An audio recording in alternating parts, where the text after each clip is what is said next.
What's up?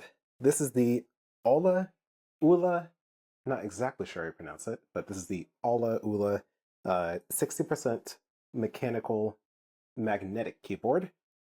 I bought this because I simply wanted to save a bit of space on my gaming setup, as you see right here. Well, gaming slash kind of work setup. You see I got my Japanese ready to go right here. I got a couple drinks. I got my editing machine right here. And yeah, if I move the box out of the way, I still have plenty of room to go about and do what I need to do here. So, really amazing as far as sizing goes. I came from a 100% keyboard all the way down to 60%. I had no need for the function keys at the top. I had no need for all the page up, page down, like just all those buttons. I never really use them, not on my gaming PC at least. Really, if I'm even on my work machine, all I need is the keyboards, the keyboards. All I need is the keys that I have right here, like the arrow keys, whatnot, because I would be in Excel and some stuff like that. I crunch a couple of numbers, maybe do a little bit of coding too, but I do none of that on my actual gaming PC setup, as you see right here. That is for the editing machine and for my actual work laptop, which is also a Mac. And all I got to do is plug it up to this USB-C, use my third monitor at the top, and I'm good to go.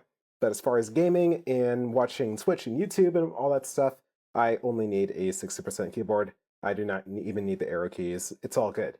If I really need the function keys for maybe one game or whatnot, then I can hold down the function key right here and then press the F1, 2, 3, or whatever. It doesn't have them labeled, which I noticed, but I don't think I'm missing on it much, honestly. So, not too big of a deal. But anyway, let's kind of go through this list I just saw in the box.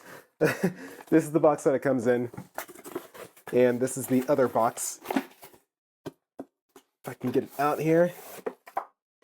What else is in there? Yeah, you just got like you just got stuff, honestly. It tells you a little bit about the key assignments. And inside,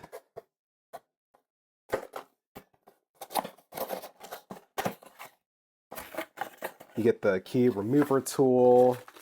You get some extra, what looks to be silver switches.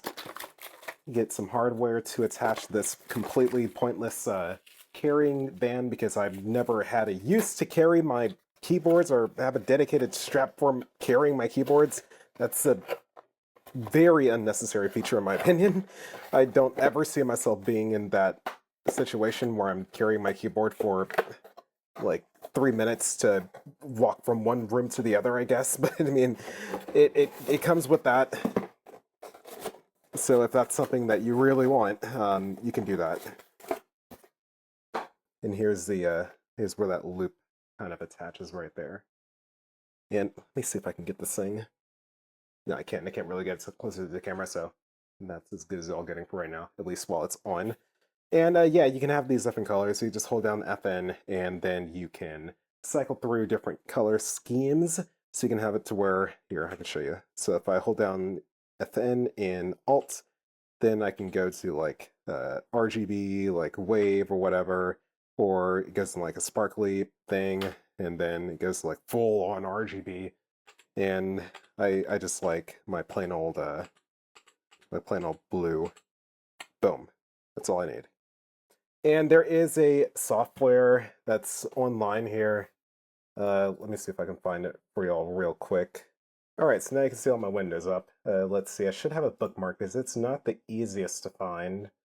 So if I go over here to my my favorites bar, I should have a dedicated favorites bar up in my Chrome so I can find this easier. Where are you at? Favorites, bookmarks, bar, and it's this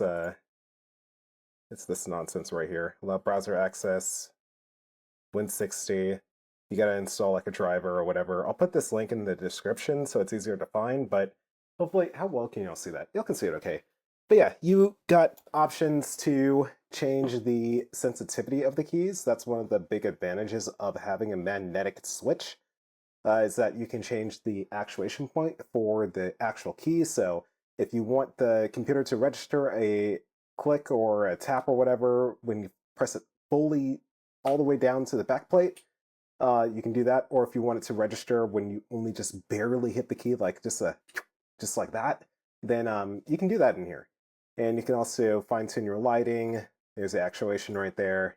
And then set up other key assignments as well. I haven't really explored much of anything except for actuation and lighting. I did make them a little bit more sensitive. And then you can see on this graph right here, the travel test, you can see exactly how far it's actually going. So that's one of the cool things about magnetic switch. Is pretty cool. I didn't know that this was something that's exclusive to magnetic switches. I thought you could do this with other mechanical keys before, but yeah, pretty cool. So what else do I got here as far as notes go? It is hot swappable.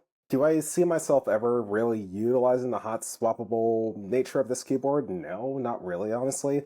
Maybe I would if I'm bored, but I just like full linear, so that's what I go for. Compared to the Corsair, I will say it's a little bit easier as far as travel goes. It's not as resistant as my Corsair was. My Corsair had the red switches, so that's an observation. I do feel like overall it's easier to type with. And I think the Corsair did have like maybe an extra gasket or something. This feels like a very raw, just bare bones, straight to the point, hard back, hard gasket or whatever. So it's loud. I'll do y'all the favor of doing an extremely short sound test. That's all you really need to know. I don't know why so many channels have the 30-minute sound test, and it just completely ruins the mood of the room when you have that playing on a TV or whatever, and I'm like, dude, this sounds horrible. Let me just skip the video right now. Like, stop doing 30-minute sound tests. Like, oh my god. Anyway, rant aside. Yeah, keys compared. Yeah, I mean, I pretty much went over all this. 10 out of 10 keyboard, honestly. I feel like the simplicity of the layout, this helps me type a little bit faster. There's less stuff to really get in the way of what I do on this computer. Would I recommend it for someone? Only if you have a very solid understanding of your PC, your software, and what you do on that PC. If you're an accountant, this would be a nightmare. If you're a programmer, this would probably still be a nightmare. If you have certain games that are like that require like 1,000 different controls and you want to set all those things, then maybe this would be an issue. But for me, I just watch Twitch. I got V-Sweat on here. I got ZFC up there. I got YouTube. I don't even edit on my PC. I edit on my MacBook Air, of all things. I know it's crazy, but I mean, this is all I really do on here. I don't do anything crazy. I do play some games. I play Dark Souls, but when I play Dark Souls and stuff like that, I use my actual controller. So, and I do find myself commonly using my editing machine right next to my PC a lot in here, and I'll utilize that third monitor, just plug the thing up. It takes up the third monitor up right there, and I can swap right between my work setup and my gaming setup just like that. So that's the real reason I got this, was to have a little bit more space, not the biggest desk right here, and yeah, just have a simplified experience. But anyway, thank you all for watching this video as always. That's all there really is to care about with a keyboard like this, and yeah, more soon.